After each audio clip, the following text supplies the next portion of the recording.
Hi, my name is Geoff Boucher, and I'm a reporter at the Los Angeles Times. I've been here 21 years writing for the newspaper, writing for the web, and now we're trying something new with YouTube, Hero Complex the show. What is that? Well, it's like Hero Complex the website, which you should check out. There's going to be a lot of coverage of science fiction, fantasy, horror. We're going to cover comics. We're going to cover all the stuff that I like and that you probably like since you're watching the Nerdist channel. Today, we're going to talk to one of the most interesting people in Hollywood. Ridley Scott directed a movie called Alien. Ridley Scott directed a movie called Bladerunner. And now Ridley Scott is back in science fiction after 30 years with Prometheus.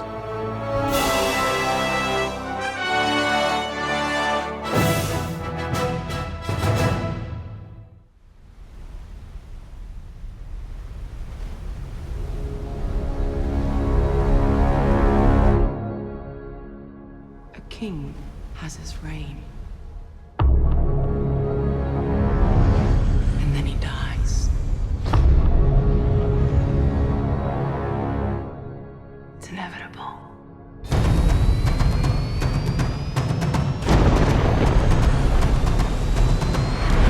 Prometheus has landed. What would you say if was your best day as a director?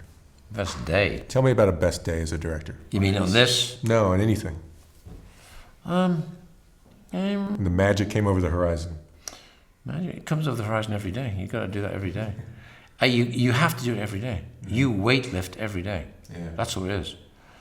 And that's part of the job. You walk on. But I'm blessed with a photographic brain.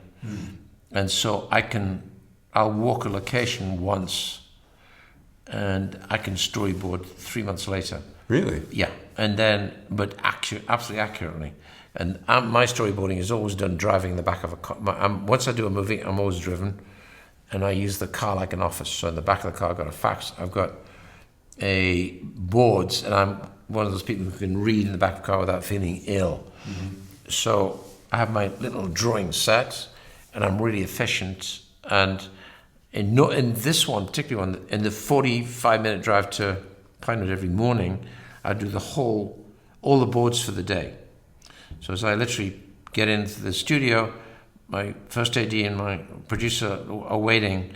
We have breakfast coffee in my trailer, and we print these, and we all go flicking through them, and it's all business. Then say that's it. Then I distribute it to anybody else that's relevant, like the actors who love to have boards. Sure. My boards are these are not stick figures. I can do fast boards really well. And so they can see where they're coming from, and they like that. I've redevised my own method of working. When I first started doing feature films, I had years of doing television commercials very successfully. Sure. In that period, I was a really good operator. I became a great operator because I found it's faster to honestly operate for yourself. And work with a cameraman. Just cut the middleman out. It's faster. It's simply quicker, Yeah. Probably the same with writing. And in those days, before video assist, saying, "Did you get it?" And you said, "Yeah," and you didn't get it. So I started very quickly to operate myself. So by the time I reached feature level, all the Duelists, all of Alien, some of Blade Runner because I wasn't allowed to because of the union, all of Legend. And then it was only then more and more cameras started coming to bear. And therefore, it's no longer, because all those are single camera situations. That first Alien was all one camera. Mm-hmm. So when you think like an operator, when I'm even reading my scenes, I'm going through, I'm seeing the scene, I'm seeing the film. I'm seeing the main wide shots and coverage. Mm-hmm. So that's all going in. And it's like writing. The board's like writing, because if I'm stuck, I'll say, right, I'm this guy in Scotland, I'm going to start there. So I'll draw it. I think, I'll go inside. And so what's happening already is an editing room in here. I'm already editing. That's why boards for me are very important. That's my writing.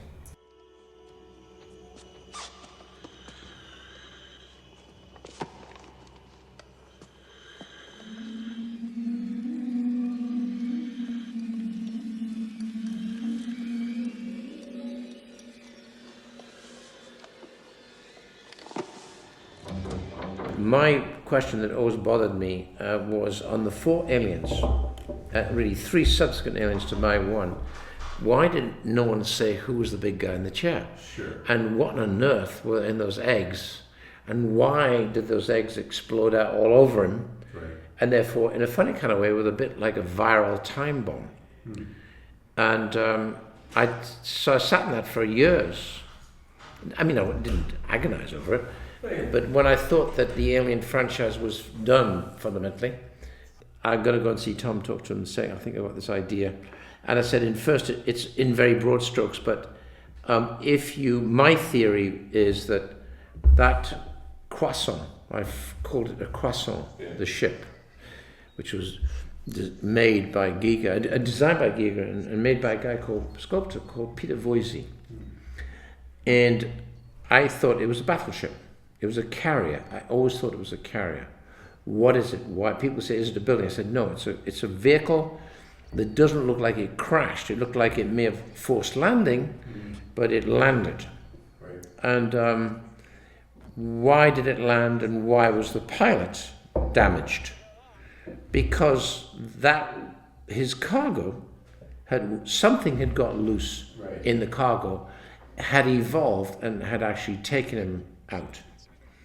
And so what could that be? And therefore, like all that technology, in any technology, whether it's millions of years past or millions of years in the future, they'll always have a distress signal.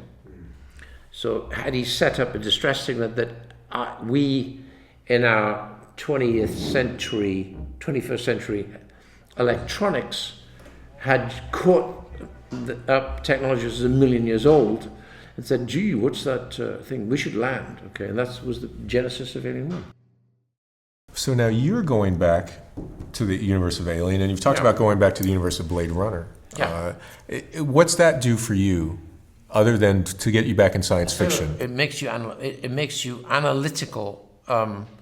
You learn to grow up and mature. It takes a while, and to reappraise with common sense, integrity, intelligence, and roll them all together and try and make it new, a creative thing. So it's a constant battle, but I think the longer you try, there's always a solution. It really depends on how much you want to beat your head against the wall. If you really want to beat your head against the wall, there's always an answer.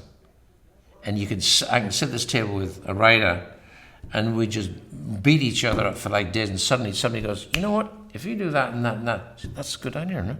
You go, yeah. Now, I'd hate to do that by myself. Writers have to do that by themselves. Mm-hmm. I do that now every weekend because I paint. So I go in there in the morning and think, God damn, I did that, ended of that last Sunday, and I start reworking it. And I've noticed that a canvas is never done. It's never done. Right. You can just, that's why these guys work 40 canvases at a time. Mm-hmm. Freud would work, there'd be big ones, small ones, tiny ones. There'd be lying all over the place, and you'd walk around, look at that, say, I can't do that. Put it over then and put something else up, work on it, come back in 3 weeks' time. Yeah. So a canvas is never done. I know you need to go, so I'll ask you one more thing. If you gave me a picture of Blade Runner, going back to it, the Blade Runner prequel or sequel that you have in you, give us a picture of what could be in that. Oh my God. I don't, I think you've got to, it can't be, God's in the details, finally. But I think what you've got to do is you've got to look at the arena that you want to take yourself into. Is it in the future, or is it just prior to? And what is the world? What is it about? And why were they created? Who bothered to create people who look like human beings? Why do that? So it's really going into that, answering the big broad strokes first, and then the universe of that story starts to shape itself. And you start feeding details in. Nice. Well, it's good seeing you. Good seeing you. Always a pleasure. Cheers. Yeah. Good. Is that all right? It's perfect. Good.